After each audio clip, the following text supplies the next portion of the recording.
Quoted earlier in Chennai in India earlier this year saying to ask the Tamils to live along with the Sinhalese without a unified Sri Lanka would be as disastrous as asking blacks in the USA to go back to being slaves to the whites. Yeah. Is the divide that serious that it can't be resolved easily? Well, I think it is. If you look at the history of law enforcement against those who have committed atrocity against Tamils, in over 61 years there's been one case. It was an aberrant case because an individual in the army was in bad straits with the government. One law enforcement case. There are no prosecutions ever. In the last months of the war, so to speak, 20, 30, 40,000 deaths. No prosecutions, no investigations. Every outside group that comes in concludes there's no cooperation whatsoever. And if you have a situation, and it was true in many respects in blacks in the South, where you could have lynchings, people disappear, their kids are kidnapped with impunity, you're not going to have any kind of unity. You've got to have, at least for an interim period, some period of confidence building where autonomy is able to enable the Tamils to govern themselves. Well, let me bring in Mahinda Gunasekara here from Toronto. Thank you for being with us as well. So let me ask you what you see as the next steps. Do you see any resolution to the situation politically now and some kind of social integration realistically taking place? I don't see any problem. Now that the tigers are out of the way, the Tamils, not only the Tamils, the Muslims and everybody could get together. They have been cooperating with the government previously. Majority of the Tamil people have been living with the Sinhalese in the south.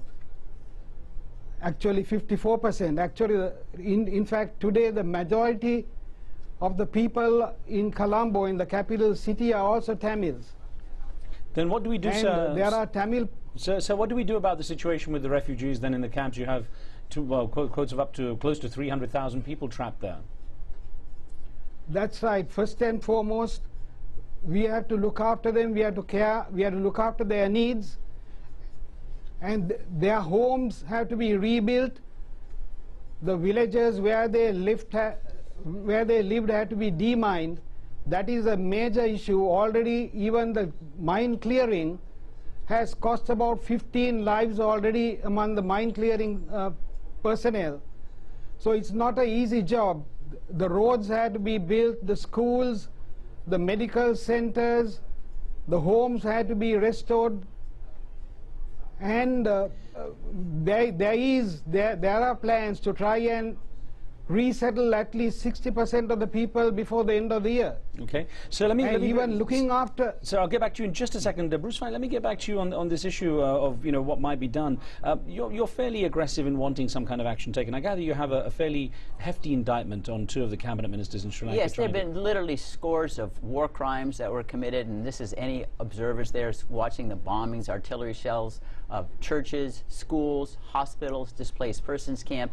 The defense minister himself said, if you're not inside their so-called security zone, you are then don't deserve to exist. He said if you're not fighting the Tamil Tigers, you are a terrorist and you're going to be killed. And that's what explains these massive killings. And I had prepared a genocide indictment because it's clear, as was indicated by Mr. Ross, that the discrimination is based upon their ethnicity. They don't make a case-by-case determination of whether you're a Tamil Tiger or not. If you're Tamil, you're just automatically in one of these concentration camps because of your ethnicity. So let me put to you a comment that came through Facebook from a viewer, and Mujib Rahman wrote in saying, I think Western countries and Tamil diaspora should play a big role to bring these people's lives to prosper rather than criticize the Sri Lankan government or block them from getting aid from international humanitarian organizations. What do you think the international community should be doing? What role does it have to play at the moment? Well, it's very difficult, absent military force, to deal with a government that's so intransigent. The president said we're not going to have any political autonomy, any self-determination. Things are perfect, even though there's been mass slaughter and intimidation and war crimes. And the fact is, Sri Lankan government has China to bail them out from sanctions. And they are also very close to Iran. So they act rather with impunity. And so it's very limited what the West can do other than exhortation, and I say freeze the assets of the leaders, as they've done with other countries like Belarus or Burma, and perhaps with regard to some of those, they could indict them, because the crimes of genocide and war crimes that are committed by citizens are universal crimes and can be indicted anywhere. You could still have a difficulty of trial, but at least it would be sending a signal. I wanted to make just a couple of other observations. Those Tamils in Colombo, the reason most of them are there because they got bombed in the north where they are living. These are places of refuge. And you have 1 million Tamils who fled the country out of fear and intimidation. You've got 100,000 or more in Tamil Nadu in India that are there. They aren't fleeing back the other. All I can say is there's not a problem in Sri Lanka of Tamils fleeing, trying to immigrate into the country. Well, let's get a question here for you, Mr. Gunasekara, that came in from email from Kalesha Benedict Njelasani in Zambia. And our viewer wrote in saying, all things are possible if people sit down and look at the root cause of the problem. Now, it seems though the government isn't willing to grant any kind of amnesty to fighters or former fighters, is it? Tamil fighters, the young people who have been engaged in military activities, they are being rehabilitated. Even the civilians, they are not entirely innocent. They have all undergone military training, and the LTT used them right along for laying mines, and the only cottage industry they had was making these IEDs and mines to be laid all around in the Wani region.